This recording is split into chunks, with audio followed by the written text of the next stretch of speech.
Ese wari uzi yuko umuziki wose ubaho ari uwo mu mwuka? Nimba indirimbo za Dawidi zari zifite ububasha n'ubushobozi bwo kuba zakwirukana amadayimoni muri Sawuli, noneho indirimbo z'isi zo utekereza ko zihindura iki mu bitekerezo by'umuntu uri kuzumva?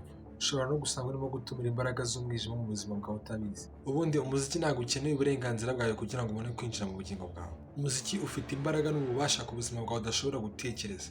Bibiliya ivuga ukuntu indirimbo za Dawidi zashoboraga kwirukana abadayimoni bari mu bitekerezo ndetse no mu mutwe wa Sawuli akaba umuntu muzima. Hanyuma wowe utekereza yuko ari ibiki biba birimo kwinjira mu bwonko bwawe mu gihe urimo urumva indirimbo zivuga ku busambanyi, ibiyobyabwenge cyangwa se ibintu by'imyuka mibi. Hari igihe twumvira indirimbo gusa tukazumva ngo ziraryoshye, ngo zifite beat igenda neza, ngo amagambo ngo arimo ubwenge, ngo umuhanzi yaririmbye, ariko mu yandi magambo utazi neza yuko buri jambo na buri njyana iri kugenda icengera mu mutwe wawe, hari ibintu iri kwinjiza mu mubiri wawe cyangwa se mu bwonko bwawe no mu bugingo bwawe utazi. Mu Baheburayo 10:17 haravuga ngo kwizera kuzanwa no kumva.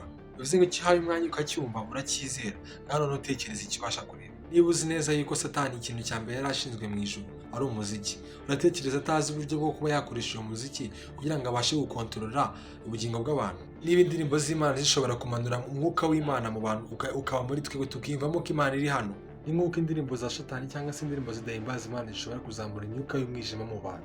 Niba kwizera kuzanwa no kumva, bivuze ngo no kutizera ko gushobora kuzanwa no kumva bitewe n'icyo wumvishe.